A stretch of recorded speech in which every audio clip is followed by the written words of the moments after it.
Oi, meu nome é Thaís, eu sou do segundo ano A e eu vou dar uma aula de meiose.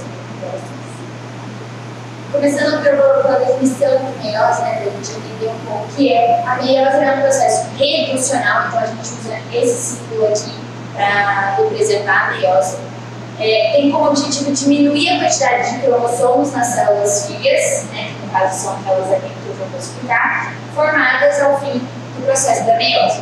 É importante saber que a meiose é dividida em dois processos. Então vai ter a meiose 1, que é este primeiro processo aqui, e a meiose 2, que é este processo aqui.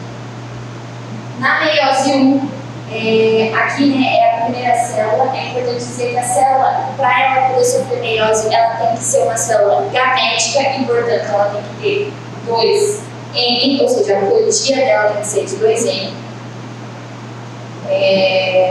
Aí aqui a gente tem dois cromossomos homólogos, ou seja, eles vão determinar a mesma característica. Então, são dois cromossomos que vão determinar a característica do olho, ou vão determinar a característica da cor do cabelo. Eles não necessariamente precisam ter a mesma característica demonstrada. Então, esse aqui pode estar falando do olho azul e esse aqui do olho castanho, do cabelo claro e do cabelo escuro. E isso eles podem ter diferença, porém, eles vão determinar a mesma característica. No processo da meiose, da primeira meiose, vai ter o que a gente chama de duplicação da célula, que é o processo de intérfase, que é quando a célula vai aumentar de tamanho para poder se dividir.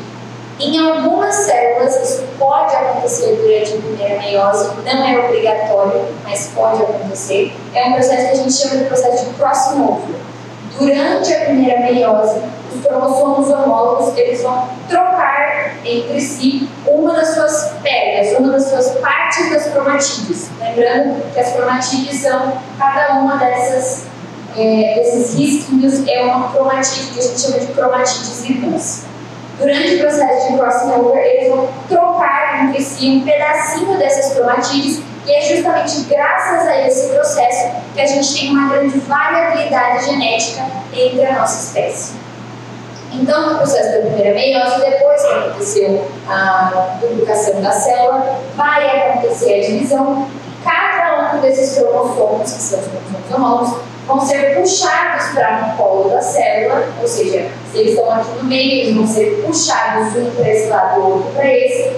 Aí essa célula vai se dividir em dois e vai formar outras duas células, que aqui a gente chama de células haploides, porque elas apresentam apenas um cromossomo. Antes elas eram diploides, porque apresentavam dois cromossomos. Aqui, então, a gente vai ter um cromossomo com essa variabilidade genética justamente por causa do próximo over, lembrando que isso aqui não é obrigatório, pode não acontecer. E a partir disso vai ter o que a gente chama da segunda meiose, onde não acontece a divisão celular novamente. Ela vai ser feita só por essa célula formada, não vai precisar se duplicar de novo, não vai precisar reaver nenhum tipo de material nem nada. Essas duas células, como eu falei anteriormente, a gente chama essas duas perninhas de cromatídeos. Nessa parte da meiose, da segunda meiose, essas duas cromatídeos também vão ser puxadas cada uma para um polo da célula e vão se separar ao final. Por isso que de duas células a gente vai formar 4 células filhas haploides também. A diferença é, aqui a gente tem 2 células haploides por cromossomos. Porque se antes elas eram diploides por ter 2 cromossomos, agora elas são haploides por ter um cromossomo, mas no final dessa divisão, da segunda meiose, a gente vai ter 4 células haploides por cromatídeos. Isso porque quando essa célula puxar essa cromatídeo para esse lado, ou essa cromatídeo para esse lado, e ocorrer a divisão aqui no meio da célula, a gente vai ter uma cromatídeo para um lado, outra cromatídeo para o outro, o que vai gerar também uma célula haploide por ter uma característica só, porém é uma célula haploide por cromatídeo e não por cromossomo. Então, quando acontecer essa divisão, essa perninha, por exemplo, vai gerar uma primeira célula haploide com essa variabilidade por causa do crossing over. A outra vai ter a perninha normal, digamos assim, sem essa mudança.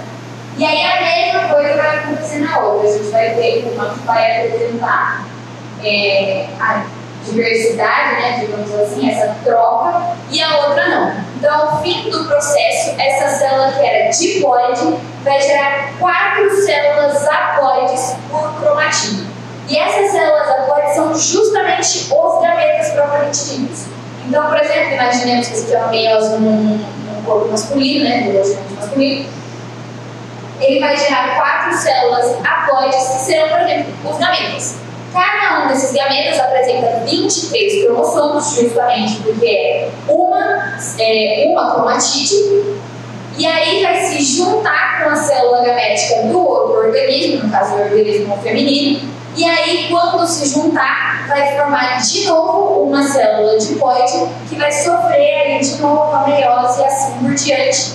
Mas o processo da meiose em si é esse processo dividido em dois, e tem sempre que lembrar que na meiose uma célula 2M, ou seja, diploide, vai gerar 4 células filhas haploides por conta dele ter esses dois processos. E a aula de meiose é isso.